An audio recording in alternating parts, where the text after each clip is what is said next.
Assalamualaikum warahmatullahi wabarakatuh. Bismillahirrahmanirrahim. Alhamdulillahilladzi hadana lil Islam wa akramana bil iman wa faddalana bil Qur'an. Fallahumma salli wa sallim wa barik ala nabiyyina Muhammadin sallallahu alaihi wasallam wa ala alihi wa ashabihil kiram amma ba'd.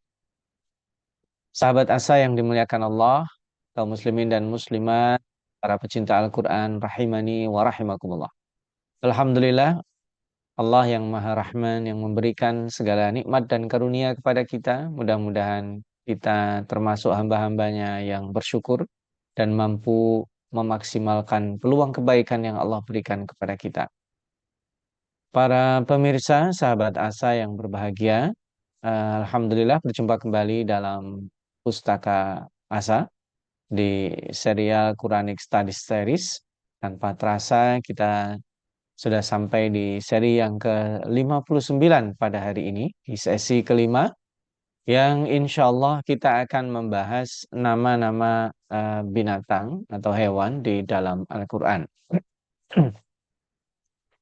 Bahasan-bahasan kita sudah cukup banyak, yang di sesi 5 ini saja kita bisa lihat beberapa bahasan. Kita pernah membahas halal lifestyle, kemudian pendekatan saintifik terhadap penciptaan nyamuk, lalu ada asma Allah dalam Al-Quran, studi permulaan surah-surah Al-Quran, Fawatihus Suwar, lalu ada studi juga terhadap penutup surat-surat Al-Quran, atau yang disebut dengan Khawatimus Suwar.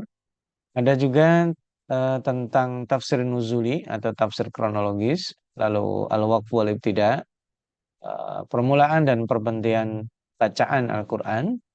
Lalu secara tematik kita juga pernah bahas kebahasaan Al-Quran, dari contoh Al-Quran membahasakan anak-anak, lalu kita juga membahas perubahan iklim, dan pertemuan yang sebelumnya kita membahas tentang istilah atau bahasa selain Arab di dalam Al-Quran. Nah, ini pada kesempatan ini kita akan mengkaji nama-nama hewan yang disebut dalam Al-Quran, dan beberapa kita akan coba bahas apa hikmah di balik nama-nama tersebut. Kisi-kisi yang akan kita bahas, sahabat Asa, yang pertama secara etimologi dulu, apa itu pengertian antara hewan dan binatang, lalu kemudian jenis-jenis dan nama-nama hewan tersebut yang disebut di dalam Al-Quran, lalu pandangan Al-Quran tentang hewan ini, ya, karena nanti ada syariat yang terkait dengan hewan yang kita kenal dengan ibadah kurban, dan termasuk juga dibolehkan memakannya, menggunakan kemanfaatan dan lain-lain. Nanti kita bahas insya Allah. Baik, yang pertama sahabat Asa, hewan atau binatang. Kita bisa melihat dari sisi kebahasaan sahabat Asa. Nah, mari kita lihat dari Kamus Besar Bahasa Indonesia, ya. Kata binatang adalah makhluk yang bernyawa yang mampu bergerak, berpindah tempat, dan mampu bereaksi terhadap rangsangan, tapi tidak punya akal, ya, tidak berakal budi, seperti anjing, kerbau, semut. Nah, ada juga disebut dengan hewan. Ya, maka kalau kita lihat di KBBI juga, hewan itu disamakan dengan binatang. Nah, KBBI menyamakan istilah hewan dan binatang. Hanya saja dalam penggunaannya, kata hewan ini lebih umum dan identik dengan hewan yang disebut hewan piaraan atau hewan jinak. Sedangkan kata binatang cenderung dipergunakan untuk hewan yang hidup secara liar di alam bebas, ya. Jadi binatang-binatang yang di alam bebas itu identik dengan nama, dan yang dirawat atau di sehari-hari jinak dan dipelihara oleh manusia itu seringnya dipakai dengan istilah hewan. Hewan kurban. Ya. Nah, kita ambil satu ayat yang menarik, bahwa di surat An-Nur ayat 41 ini menjelaskan mereka bertasbih kepada Allah. Kita bacakan ayatnya, ya. A'udzu billahi minasyaitonir rajim. Alam tara anna Allah yusabbihu lahu man fis samawati wal ardi wat tayru saffat. Kullun qad alima salatahu wa tasbihah. Wallahu alimun bima yaf'alun. Tidakkah engkau Nabi Muhammad tahu bahwa sesungguhnya kepada Allah lah apa yang di langit dan di bumi, dan burung-burung yang merentangkan sayapnya senantiasa bertasbih. Masing-masing sungguh telah mengetahui doa dan tasbihnya. Allah Maha mengetahui apa yang mereka lakukan. Nah, ini salah satu ayat yang jelaskan bahwa burung dan hewan-hewan juga bertasbih kepada Allah Subhanahu wa taala. Nah, mari kita lihat jenis-jenis hewan yang disebutkan di dalam Al-Qur'an. Ini di antaranya ya, kita baca surat An-Nur kelanjutannya tadi kita ayat 45 ya. A'udzubillahi minasyaitonirrajim. Wallahu khalaqa kulla dabbatin min ma' faminhum man yamshi 'ala batnihi wa minhum man yamshi 'ala rijlaini wa minhum man yamshi 'ala arba'. Yakhluqullahu ma yasha'. Innallaha 'ala kulli syai'in qadir. Allah menciptakan semua jenis hewan dari air. Sebagian berjalan dengan perutnya, sebagian berjalan dengan dua kaki, sebagian yang lain berjalan dengan empat kaki. Allah menciptakan apa yang dikehendaki. Sesungguhnya Allah Maha Kuasa atas segala sesuatu. Nah, ini jenis ini ya, dan ini membahas jenis jalan ya. Ya, ada yang dengan perut ya, nggak punya kaki, ada yang kakinya dua, ada yang kakinya. Nah, ini kurang lebih beberapa jenis yang disebut ya, yang ada di dalam Al-Quran. Ada reptilia atau amfibi, nah, ini disebut ular dan katak ya. Lalu ada juga mamalia, menyusui unta, sapi, domba, kambing, kuda, gajah, serigala, ya, anjing, singa, keledai, bigal, kera, dan babi. Ada jenis burung ya, disebut burung gagak, burung hupu, dan burung puyuh. Ada jenis serangga, rayap, lebah, semut, belalang, semut, lalat, ya, nyamuk. Ya. Kemudian ada kutu air, kutu busuk, kutu badan, kutu rambut ya.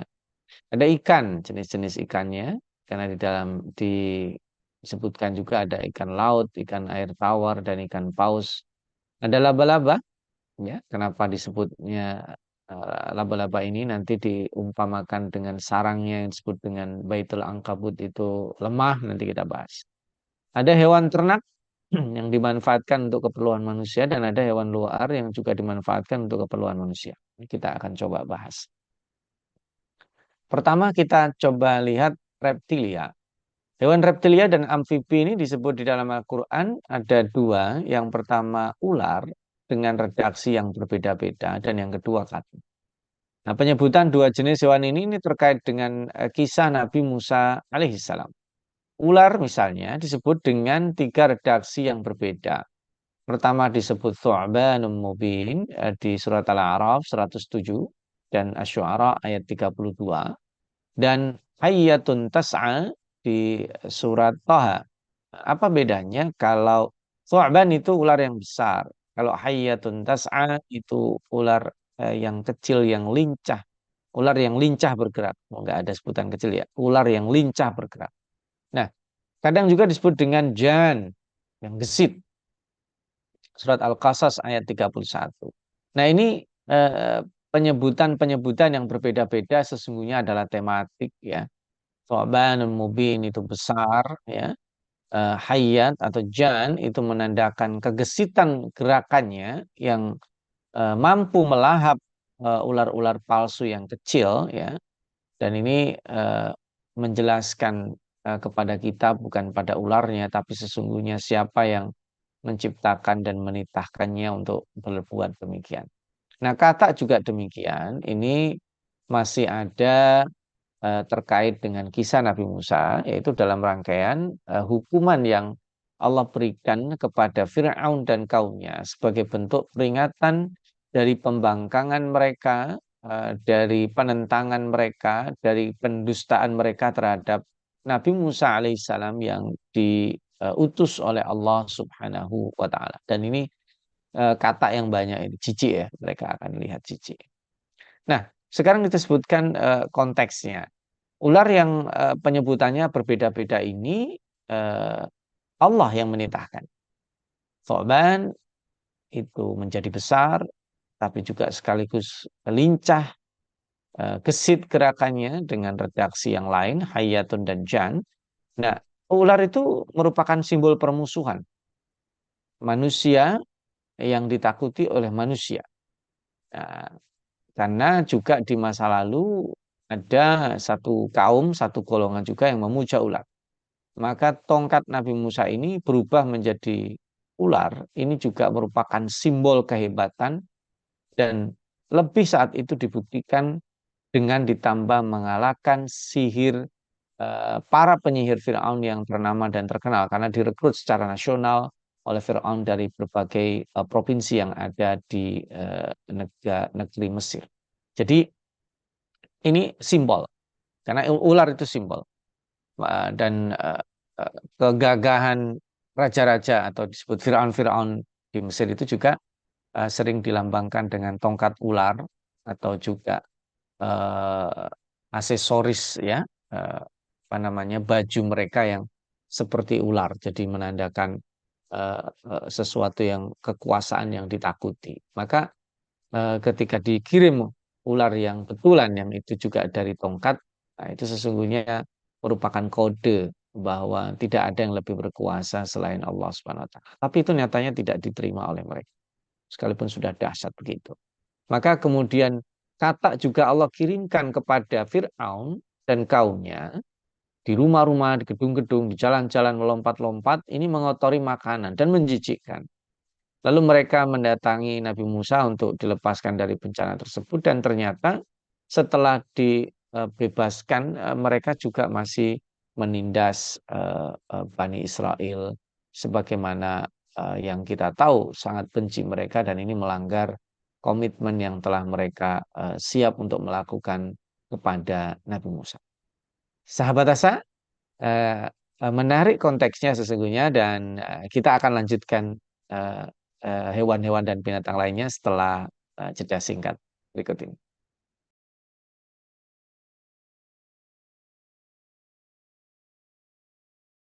Menuntut ilmu adalah sebuah jalan yang akan mengantarkan manusia pada kemuliaan.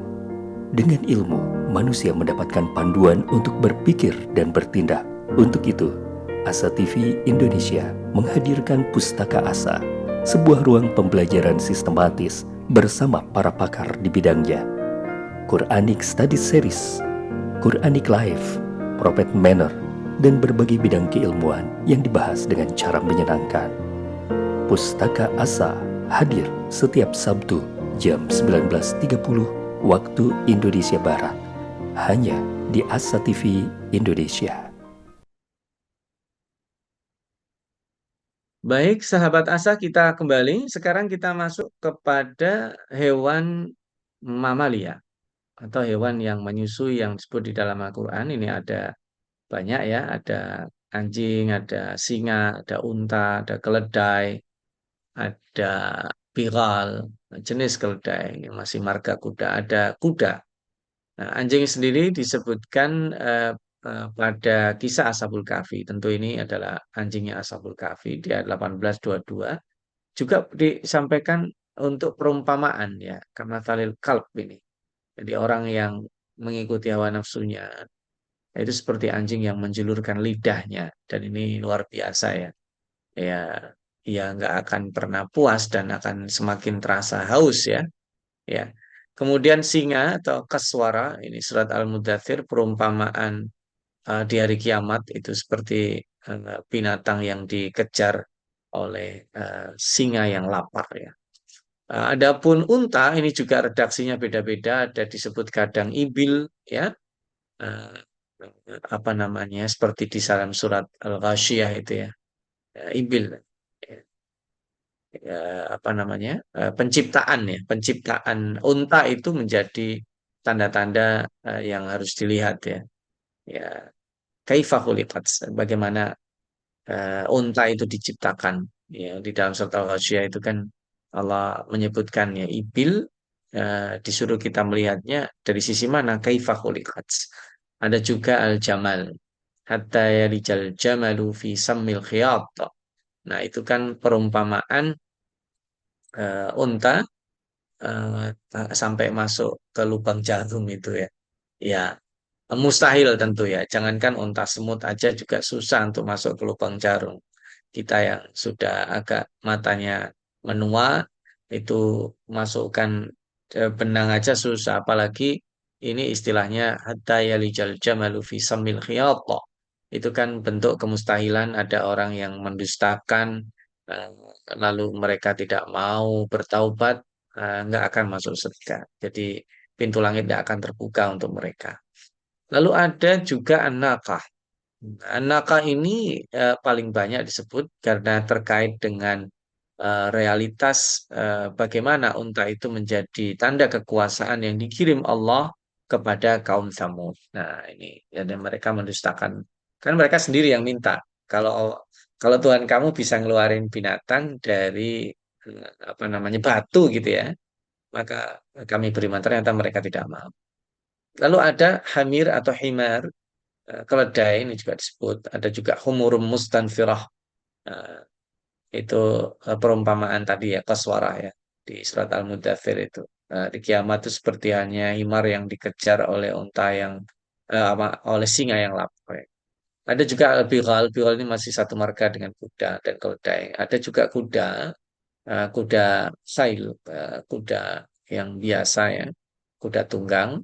Ali Imran, Al-Anfal, An-Nahl, Al-Hasyr, atau juga As-Safinatul Jiyad, kuda kuda tunggang. Ya, ada kuda peliharaan atau kuda yang digunakan untuk aktivitas berpindah dari satu tempat. Ada As-Safinat ini kuda pacu ya. Ada tadi Khail itu kuda tunggang. Safinat ini kuda pacu yang digunakan untuk perlombaan yang sangat cepat sekali, racing ya. Ada juga al-adiyat, ini adalah kuda-kuda perang. Nah, ada juga kiradah, ini jelmaan Bani Israel yang dikutuk ya. Ada bakara, sapi ya, atau bakar, atau ijlan. Ijlan ini anak anak sapi, dalam bahasa Jawa disebut pedet ya. Ada khinzir, babi. Ada jamaknya khanazir. Ya, ini dalam berbagai ayat situ ya. Lalu ada domba atau biri-biri, dha'n, Al-An'am 143. Lalu ada juga al-ma'az, kambing, ya ada ghanam. Ada juga na'jah. Nah, ini satu marga dengan kambing dan domba. Lalu ada fil, gajah, ya. Dan juga secara khusus bagiannya disebut khurtum, ya, di surat Al-Qalam ayat 16. Juga ada dhi'b, serigala. Ini terkait dengan pengisahan Nabi Yusuf ketika bermain dengan abang-abangnya dan kemudian mereka berbuat jahat lalu dilaporkan Nabi Yusuf dimakan oleh serigala. Ini ya mamalia. Nah, kita pindah ke jenis burung ya.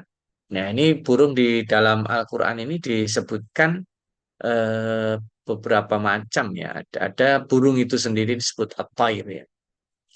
Atau juga jenisnya disebut ghurab.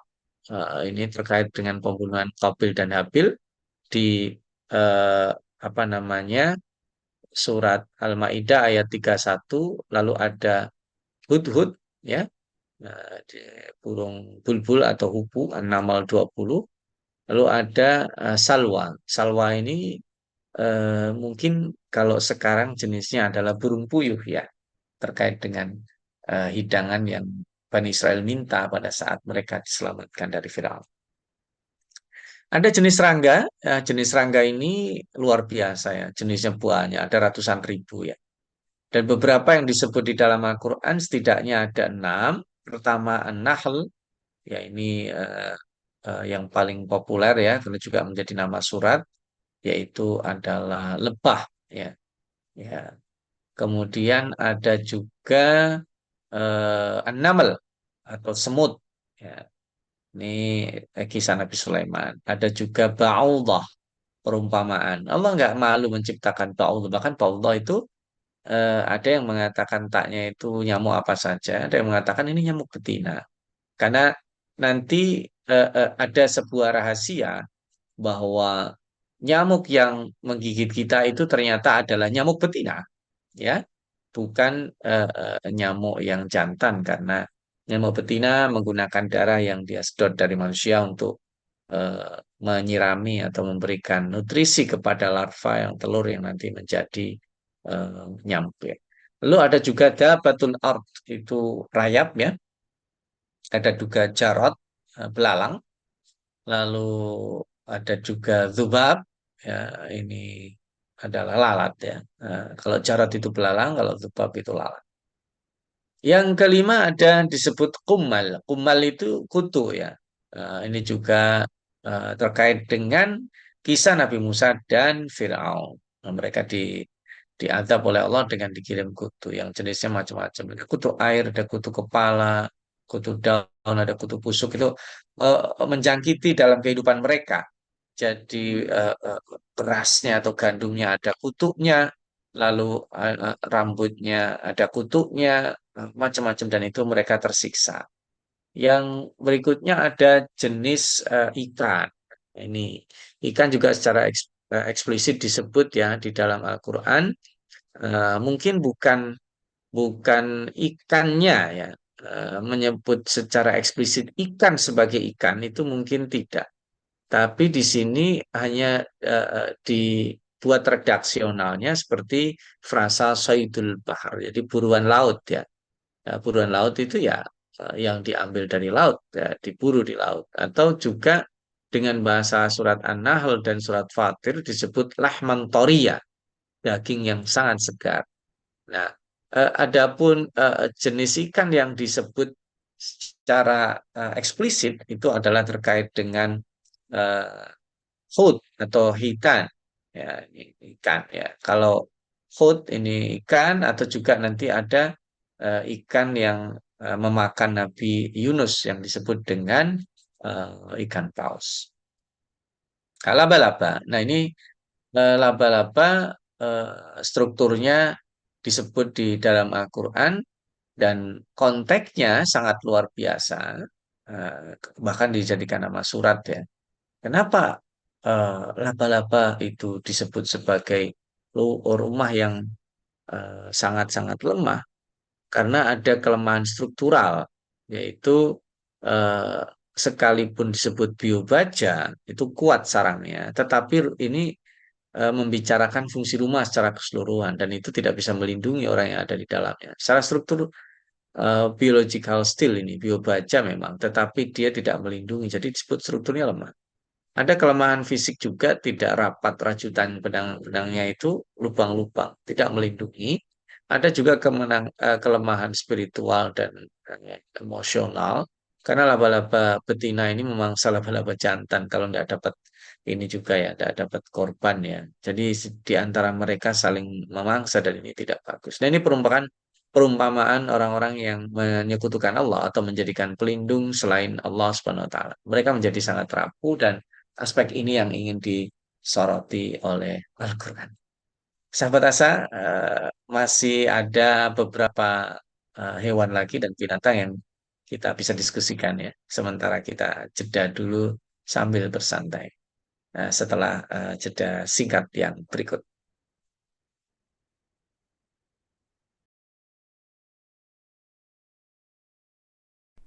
Saat hari Senin tiba, banyak orang yang merasakan malas dan tidak bersemangat menjalaninya. Tapi sekarang tidak boleh lagi terjadi.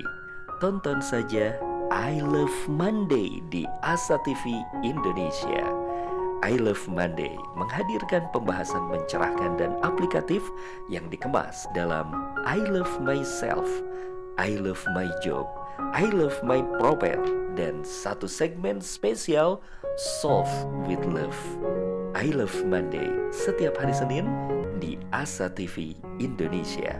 Inspirasi keluarga Islami. Sahabat Asa, tanpa terasa kita sampai di sesi yang ketiga ya. Baik, tadi kita sudah bahas tentang laba-laba. Ya, laba-laba yang disebutkan itu strukturnya lemah karena memang luar biasa ya. Kalau boleh dibahasakan, rumah laba-laba adalah rumah yang tanpa cinta. Nah, dia kokoh, kuat, disebut biobaja, tapi strukturnya tidak menguntungkan. Dan lebih dari itu rumah tanpa cinta karena di dalamnya ada saling memakan gitu ya. Baik, kita beranjak, kita move on ke hewan ternak. Hewan ternak ini pada posisi yang penting ya disebut di dalam Al-Quran.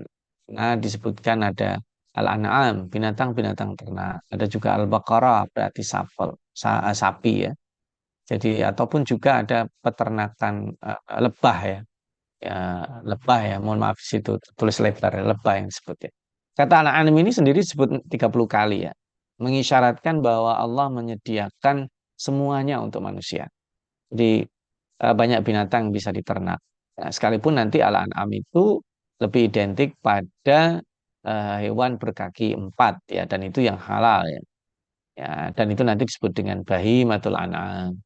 Ya, bisa dimanfaatkan untuk alat transportasi, sarana transportasi, pekerjaan lain. Kulitnya bisa dimanfaatkan, bulunya, susunya, dan ini kata bahimah sering disebut.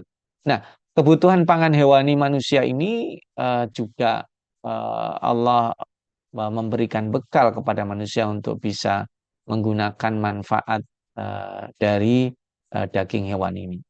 Maka olahan daging manusia yang dibuat oleh manusia itu luar biasa, baik melalui proses atau yang diolah. Ya, sederhananya saja namanya daging sapi itu kan menjadi bahan banyak ya. Kalau di kita ada mau jadi soto, mau jadi sop, mau jadi gulai, mau diapain itu saja dari sisi pengolahan saja kreativitas manusia sangat luar biasa. Dan daging hewan ternak umumnya ini halal, ya yang sudah ditentukan ya, binatang ternak yang ditentukan itu halal, kecuali jika tidak disembelih secara syariat atau terbunuh atau mati karena sakit atau dipersembahkan untuk berhala atau diambil dagingnya dari hewan yang masih hidup. Nah, itu menjadi haram. Ya, dan ini eh, berarti ada terkait dengan syariat ya, binatang ternak, dan kita tahu ada satu syariat yang disebut dengan syariat kurban, yaitu juga terkait dengan hewan ternak. Nah, adapun hewan liar atau binatang liar, kebalikannya. Memang disebutkan beberapa kali, tapi tidak sebanyak binatang piaraan yang disebut bahimatul an'am yang halal dibolehkan. Karena ini juga justru binatang liar itu eh, bisa dimanfaatkan untuk berburu. Wa ma'akalas sabu' memang tidak boleh kecuali eh, binatang liar yang dilatih untuk berburu. Nah, itu boleh. Dan ini jenisnya juga macam-macam ya. Ada burung buas, ada anjing buas, dan termasuk kucing besar atau citah ya.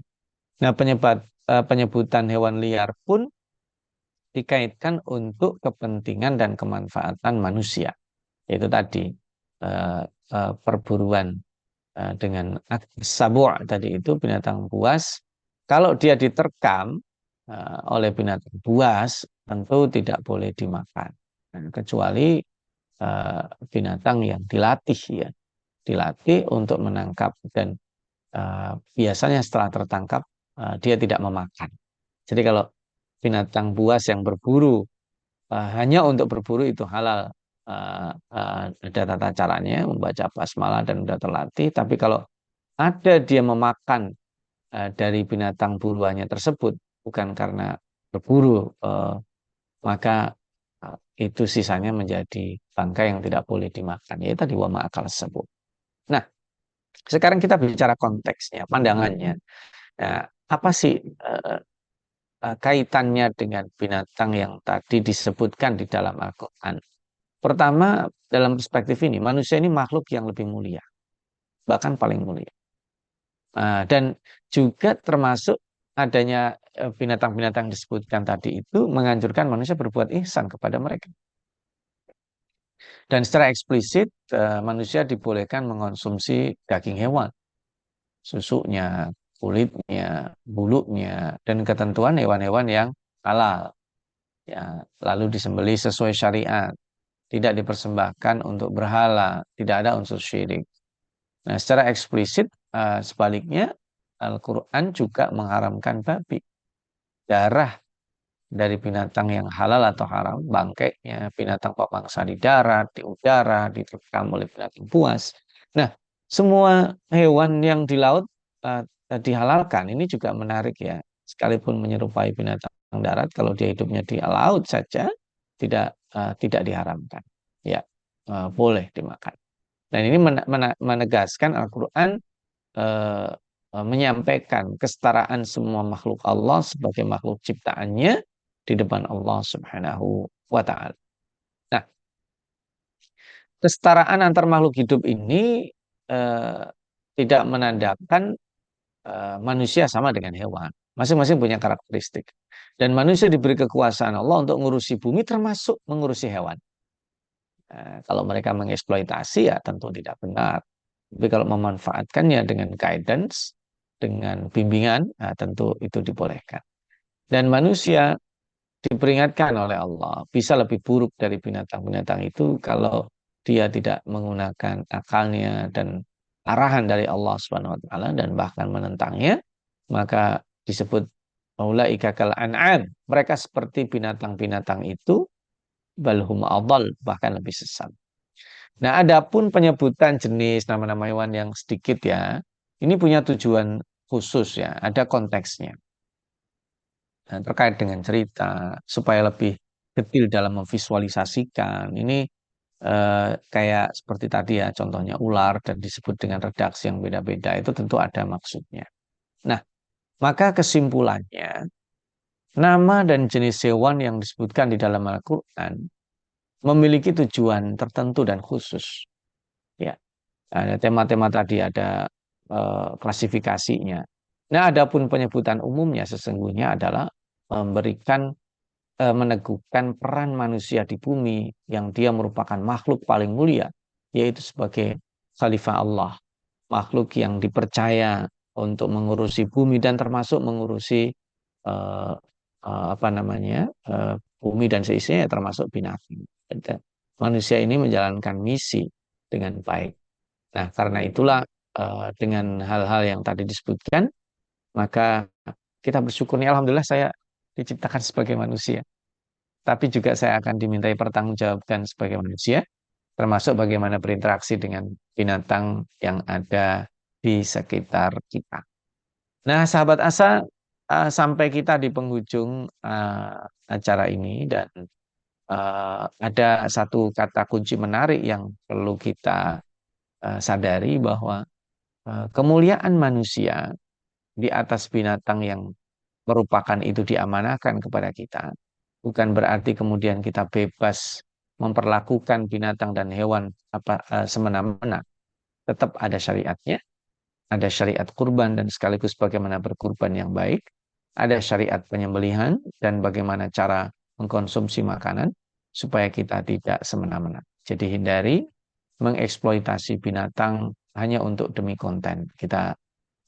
Saya melihat di dunia media sosial yang mengerikan ya, ada rumah makan yang menyediakan masakan dari binatang yang tidak diproses sampai mati untuk diolah, jadi diolah dalam keadaan hidup, itu kejam sekali dan tidak diperbolehkan mengolah binatang, baik binatang yang halal tentunya ataupun binatang yang tidak dihalalkan. Mudah-mudahan dengan kajian ini membuat kita semakin bersyukur dan tentu menghaluskan budi pekerti kita dan bahkan termasuk berinteraksi dengan binatang. Adapun nama-nama yang disebutkan secara khusus spesifik itu merupakan tema-tema yang juga tidak kalah menariknya ketika kita mau mengkajinya satu demi satu. Selamat menadaburi ayat-ayat Al-Quran yang membicarakan binatang di kesempatan masing-masing. Silakan. Mudah-mudahan sedikit ini membawa manfaat. Kita akhiri perjumpaan singkat kita pada kesempatan kali ini dengan membaca hamdalah dan doa kafaratul masjid. Alhamdulillahirabbil alamin. Subhanakallahumma wa bihamdika asyhadu an la ilaha illa anta astaghfiruka wa atubu ilaik. Mohon maaf bila ada yang kurang berkenan. Jazakallahu khairan. Wassalamualaikum warahmatullahi wabarakatuh.